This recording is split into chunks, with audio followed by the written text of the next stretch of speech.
Growing up, I had what most people would have called a perfect childhood. We had money, quite a bit of it. We lived in a house with high windows, soft carpet, and a backyard big enough to forget where the edges were. My father, Jonathan, was a quiet man. He led prayer every morning before school and every night before bed. And he spoke with conviction. My mother was grace in motion. She read poetry, cooked like she had studied it, and always seemed to know what I was feeling before I said a word. I loved them both deeply, without question. They didn't hide things from each other, but hid one thing from me. There was a strange man that lived with us. Well, perhaps that's the wrong word. He existed in our house, always on the edge of where light ended. He rarely appeared as a full apparition. Sometimes he was just a flicker in the corner of a mirror. Sometimes it was deeper, shadows that didn't move when the sun did, or the smell of smoke in a room where nothing had burned. And he scared me. While my dad and I were cleaning out the garage, I'd worked up the courage after an afternoon of silence to ask him who the man was. He stopped stacking the boxes, straightened his back, and smiled at me. "That's your uncle," he said without hesitation. "He doesn't mean you harm." As young as I was, I knew my father didn't have a brother. At night, he sat me down at the kitchen table, his hands folded in front of him, and he gently but firmly told me that if I ever saw anything strange, mirrors, shadows, or noises that didn't make sense, I should ignore it. He said it firmly, as if it was one of the house rules, just as important as brushing my teeth or saying grace. He told me not to ask questions. "If you see him, just keep walking," he said. I asked him why. "Because that's what we do," he said. He looked scared. After that conversation, I started paying closer attention to the way my father acted around the house. After sundown, my father would become wary. He grew quieter and more rigid. He would sometimes excuse himself and go sit in the basement, like he was hiding from him. I remember the first time I saw him, really saw him, not in a mirror or a trick of light, but in full. He stood on the back porch, his face blank, and hands at his sides. His coat was dark and long, and his skin looked grey under the porch light, dull and lifeless. Wherever he appeared, my father answered the door before anyone else could. He would step outside, pull the door closed behind him, and speak in whispers. I couldn't hear much, but I knew that the man would hand him something. A piece of paper. My father would tuck the note away, move with urgency, and leave the house without finishing his meal or saying goodbye. Sometimes he would make calls from the landline in the garage. Once he didn't come home until morning. He looked drained. His shirt was unbuttoned, and his kind eyes were bloodshot. I tried asking about the man once. I didn't even make it through the question. "Don't," my father said, not angry, but firm. "Just don't." After that, I learned to keep quiet, but the man kept coming. It happened 10 years ago. I remember the exact date because it was 2 days after my birthday. I just turned 8, and I was still riding the high of presents and cake and the way my mother smiled when she sang. The weather had started to turn, the heat pulling back and leaving behind that crisp, early autumn air that carried the scent of dry leaves and chimney smoke. That night, I saw my father standing at the back door again. I was on the stairs, holding a book. I heard the door open, and I saw the man outside. He looked the same as always. I knew what would happen. I'd seen it before. The man would hand him a note, my father would read it, and then everything would shift into motion. He would leave, pray, or make a quiet call to someone I'd never met. But that didn't happen this time. The man passed in the paper. My father looked at it, looked down and unfolded it. His eyes moved over the page, once, then again. His hand dropped to his side. He didn't move. He just stood there, holding the paper. I thought he was going to faint. I stepped down onto the next step. He turned slowly, his face pale. He looked past me. He looked like he had aged 10 years in that moment alone. Then, he really looked at me. My father had never looked at me that way. Hell, nobody has ever looked at me that way since. His eyes filled with tears, and I thought he might say something. But instead, he turned toward the hallway. My mother had entered the room. She had a dish towel in her hands, still damp from washing. She looked at him. He handed it to her. She unfolded it. Her mouth opened, and at first no sound came out. She stared at the paper, blinked once, and then collapsed onto the floor, her knees hitting the tile. She screamed, not in fear or even grief, but in helplessness, a sound that split the room. I didn't know what was on that paper yet. I just knew it broke something in her, something that wouldn't heal. My father crouched beside her and tried to return the paper, but she pulled away. She crushed it in her fist and held it against the chest. After my mother crumpled to the floor, my father finally seemed to remember I was standing there. He turned toward me, and for a second, I thought he was going to call me over. Instead, he gave me a small nod. His voice was quiet. Go to your room for a little while. Your mother and I need to talk. I didn't question him. I walked back up the stairs and closed my door behind me. I sat on the carpet by the window, legs pulled against my chest, watching the backyard sway in the wind. I figured someone had died. Maybe my grandmother or someone from my father's side I'd never met. That would explain the tears. At some point, I pressed my ear to the floor. I wanted to hear something, anything. But there was nothing at first, just the settling of the house.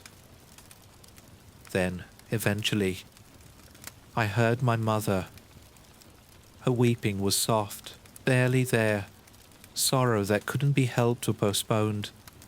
Her voice cracked a few times, but I couldn't make out any words. Then it faded again, and I was left in silence.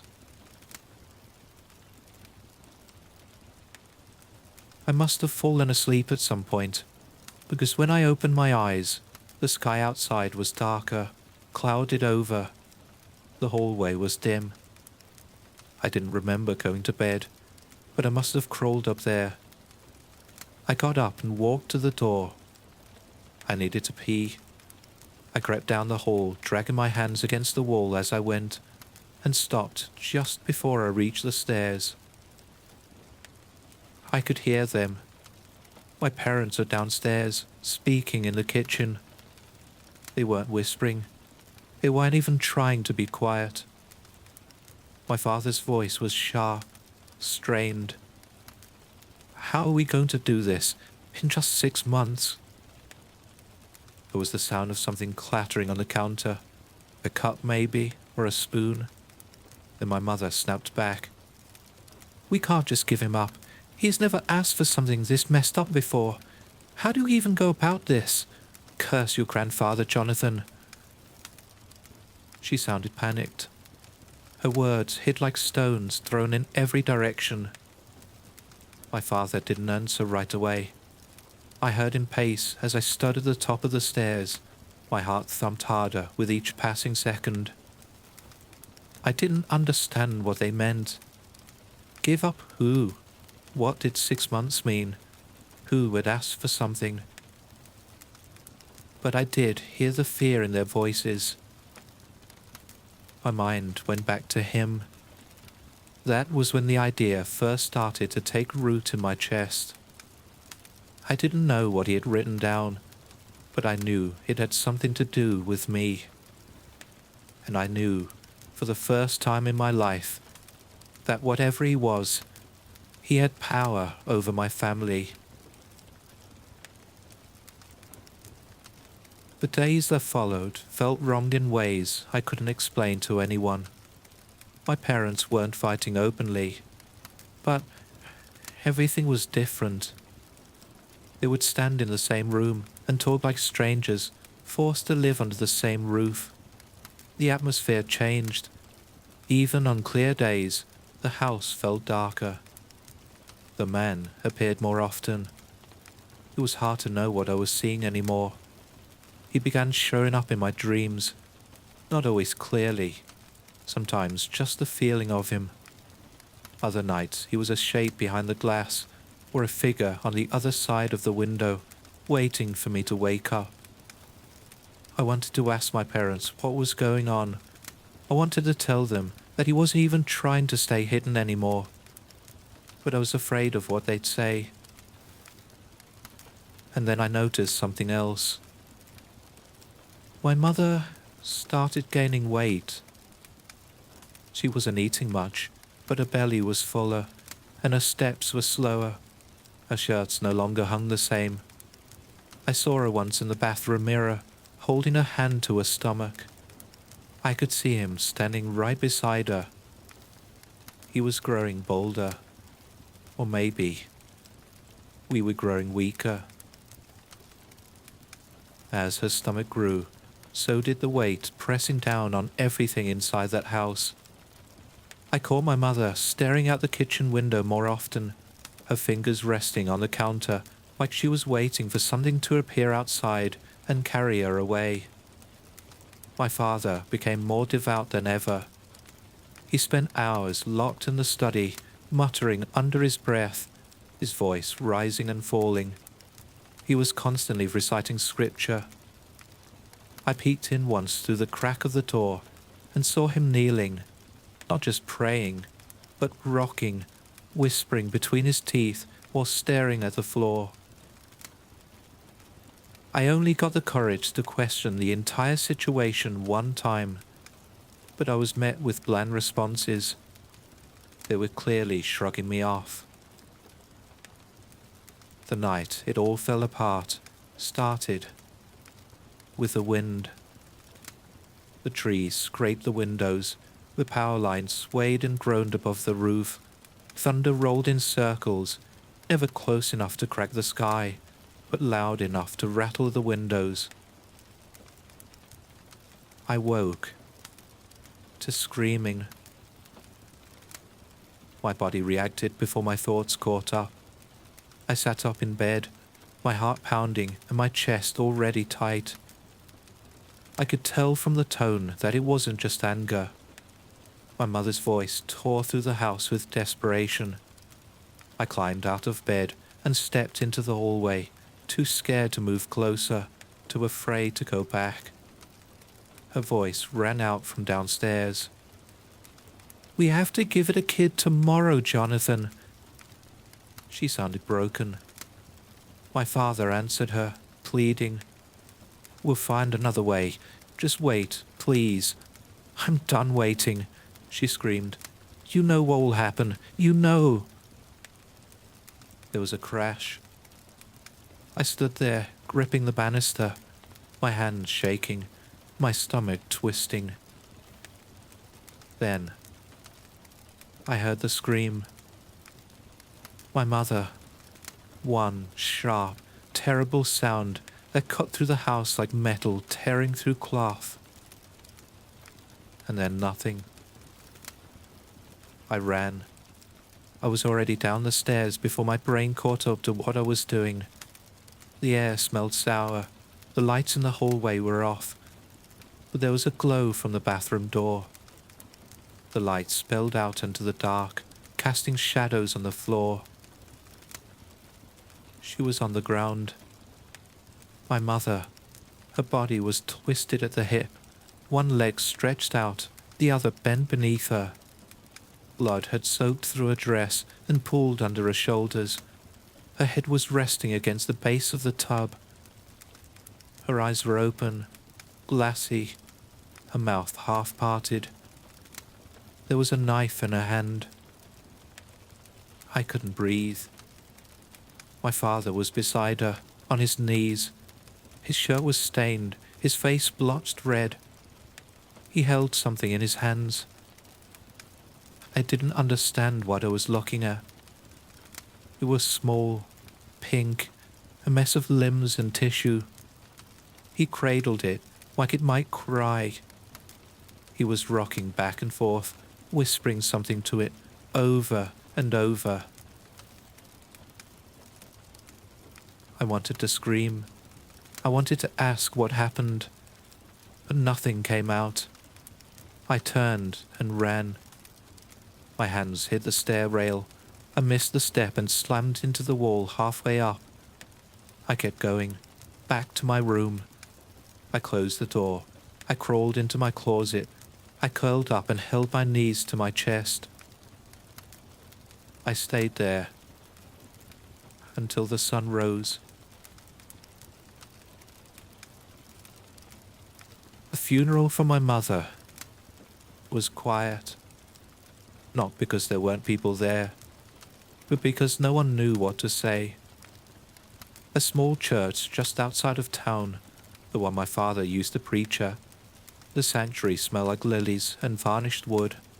The windows were fogged from the cold, and the pews were half full of people from my father's congregation who wore solemn expressions. Some of them brought casseroles, some brought their children. None of them brought answers. The casket was closed. Everyone said she seemed so happy, so devoted, so warm. The official cause of death was suicide. The coroner's report cited blood loss. The fingerprints on the knife were hers, and hers alone. They said it was a clean case. And I didn't speak at the service. I sat in the front row and stared at the floor. I didn't cry or blink much either. It felt wrong to do either one. My father stood up and delivered something that could barely be called a eulogy. I watched him closely, trying to find her in his face, to find something human, something breaking. But there was nothing, just a voice repeating words he didn't believe anymore. Afterward, we drove home together in silence. I watched the trees move past the window, still half stripped from the last storm. Where we pulled into the driveway, I asked him if we could talk. I tried to ask him what really happened, what was happening, and if she'd said anything before she died. He didn't respond. He walked inside, locked the bathroom door, and didn't come out for an hour. We never spoke about it again. My father stopped going to church. He stopped returning calls from the other pastors. His Bible stayed on the shelf untouched. The prayers stopped. The grace before meals, the whispered blessings before bed. All of it vanished. What replaced them were bottles. He kept empties stacked in paper bags under the sink until there were too many to hide. I would hear him in the kitchen long after I'd gone to bed, opening new ones, drinking them in silence, sometimes whispering to himself. But eventually, the whispers changed. He started speaking to him. Sometimes he laughed, sometimes he cried, sometimes he begged, and other times he just seemed to listen. I stopped trying to talk to him. I had questions that I knew would never be answered, and fears I didn't have the strength to put into words. I didn't know what else to do. It was 4 years after she died. I was 17. I had been holding it in for too long. I didn't plan to say anything, but it was a bad day, and he was already drunk. And when I found him on the porch, muttering to the darkness again, something inside me snapped. "You killed her," I said. He didn't look up. "You let her die because you're a coward." He lifted his head slowly, like the words took time to register. I could see how empty he had become. He looked thinner than he had ever been. "You never did anything," I said. "You never fought for her. You just did whatever you were doing. You let her bleed to death on the floor like that was normal." He opened his mouth, but failed to speak. Then he stood, fast enough to knock over the chair behind him. "He wanted you," he shouted, tears forming in his eyes. "A child of ours. That's what the note said." He was trembling now, shoulders shaking, arms clenched at his sides. "He gave us 6 months. We didn't know what to do. We couldn't give you up. You were just a boy. We thought maybe if we gave him another one, it would be enough." I stared at him. "So you—" I tried asking. He nodded. Then he shook his head, then nodded again. "We tried," he said. "We tried to make another child, but we didn't have enough time. The baby, it wasn't ready. And your mother, she couldn't bear the thought of handing you over. So she—" He covered his face with his hands. He sat down hard and let out a sound that didn't belong to any version of my father I'd known. A sound of something breaking, for good. She chose the only thing she thought would work. I didn't say anything else. I couldn't. I didn't even know if I hated him anymore. I didn't know what to feel. I stood in the doorway, watching the man who had once led prayers and kissed my forehead at night. He looked smaller now, smaller than anything I'd ever seen. He had given up a long time ago. He had just forgotten to die. My father collapsed onto the couch, shoulders buckling under years of grief that had finally found their voice. His face was wet, red in the corners, streaked with the cries of a man who wasn't weak, but had surrendered to the truth. I sat across from him, arms resting on my knees, breath shallow. I felt sick. My skin tingled and my legs ached, but I didn't move. I needed to know. "Where did he come from?" I asked. My voice was quieter than I expected. He stared at the ceiling above my head, eyes unfocused, as if he was watching something move across it that I couldn't see. Then he nodded, just once, and began to speak. "My father," he said, slowly, as if pulling each word from a well buried deep in his chest.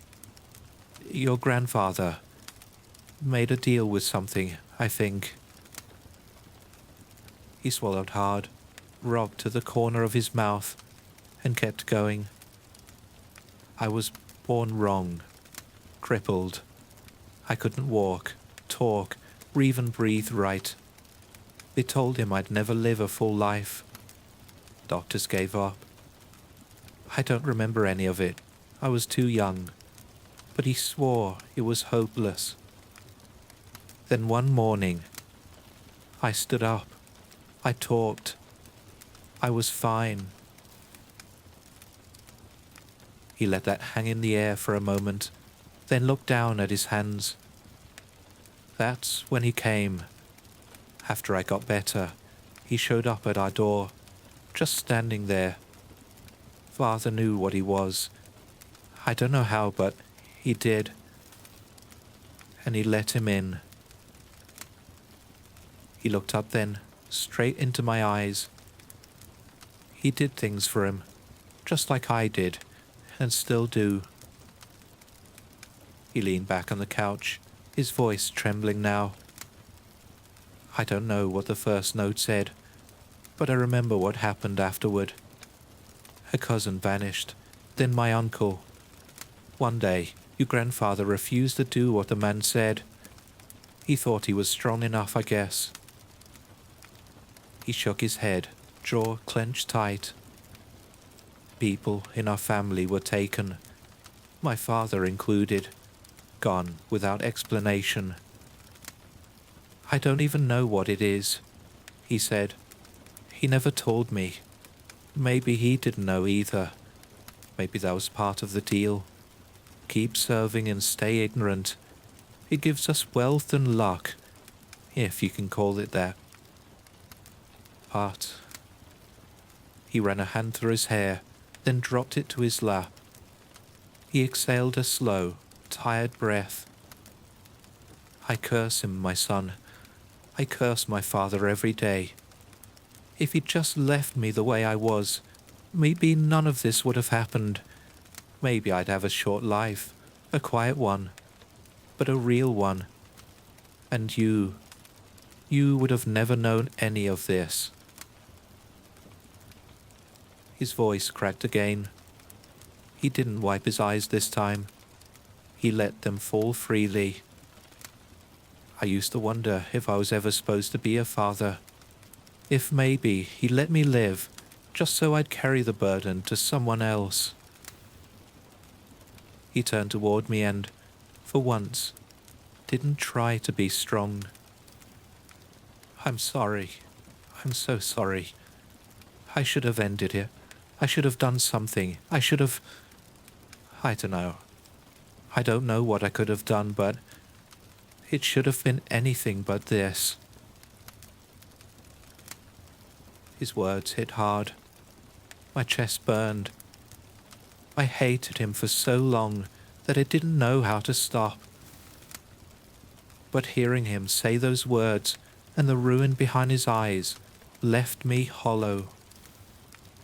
For the first time since my mother died, neither of us was angry. He leaned back on the couch and tilted his head toward the ceiling. His lips moved as he mumbled to himself, words too quiet to catch. Eventually, the weight of everything dragged him into sleep. I sat there for a long time after he closed his eyes, listening to the wind outside and the faint clock ticking above the fireplace. When I finally stood and left the room, the house was quiet. I moved into the hallway, not sure where I was going. My steps were slow. My thoughts wouldn't settle. And then I felt it. A light touch on my shoulder. I froze. I turned my head. He was behind me. Not half there, not distorted in a mirror or hiding in a shadow. He stood, fully visible, completely real. I could see the lines on his coat, the folds in the collar, the age in the cloth. He was tall. His skin was pale, but not corpse pale, just drained. His face was long and unreadable. His eyes were... I can't remember them. He held out his hand. There was a note in it. I didn't reach for it. My arm moved on its own. My fingers took it from his hand, and the second it left his palm, he vanished. I stared at the paper for a long time before I unfolded it. My hands were shaking. My throat was dry. I already knew it was meant for me. 3 words, written in neat, slanted handwriting. Cripple your father.